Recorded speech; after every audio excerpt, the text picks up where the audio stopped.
Okay, if a party gets 9%, it should get, 9% of the seats.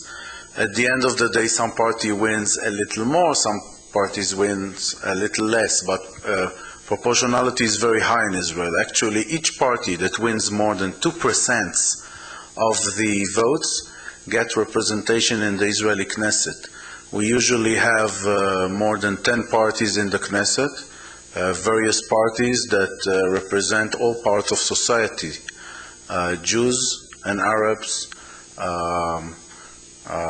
clerical, anti-clerical, religious Jews, ultra-Orthodox Jews, Muslims, Arab Muslims and Arab Druze and Arab and Christian Arabs. I mean, the Israeli Knesset is very represent all parts of society, and this is thanks to the proportional representation system. Of course, this is also you also pay a price for it because you have so many parties. It's hard to sustain a government. It's hard. You have to build a coalition. We're a parliamentary regime.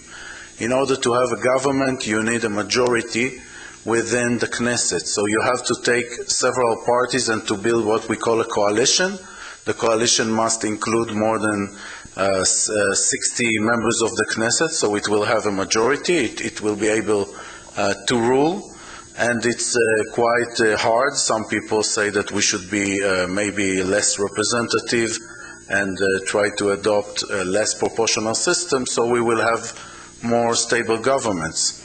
However, I think we also, although we pay the price, it's very good that we have at least two groups in society, especially.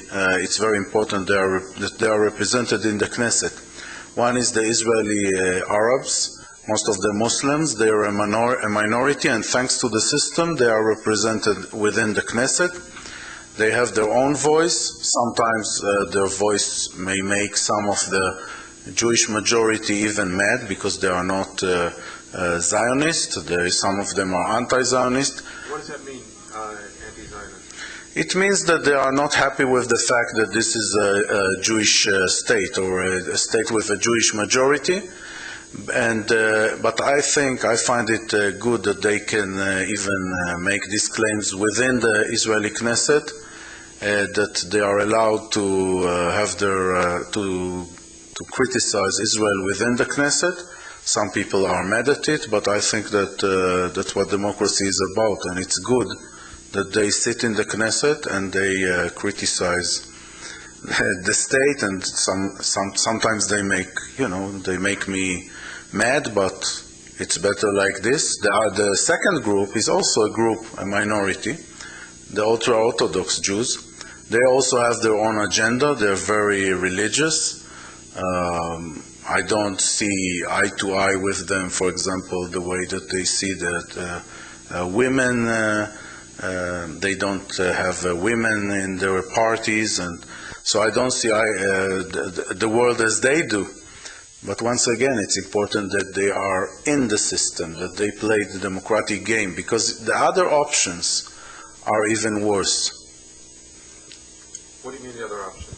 The other option is that these groups are out of the system, they are alienated, they are not included. Some of them may think that they should build alternative institutions, or they might even get into the underground. I mean, I can have so many scenarios which are worse than being mad at people that have absolutely different values than you, but at least they can pronounce them.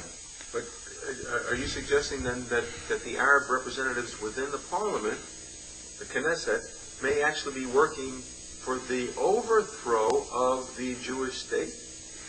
Well, I don't think that they can overthrow the state, but some of them will express their views that they prefer to have a state which would be less Jewish. And I think that, let me put it this way, they have a right as non-Jews to have other preferences than mine, and at the day that they will have a majority in Israel, so the game is over. It doesn't really matter what they're saying. The question is whether we can keep this system with all of its parts. So I'm not worried about it. I actually prefer to have them within the system. But there were some instances in which they were walking on the red line, if you wish. Some of them, you may claim, even seem to support terrorist attacks or the enemies of the State of Israel.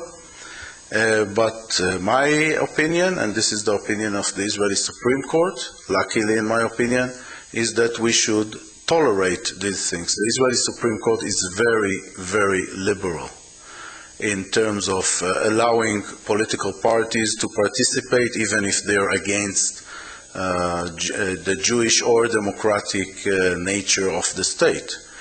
So I'm happy with our Supreme Court, and sometimes I'm even proud of it.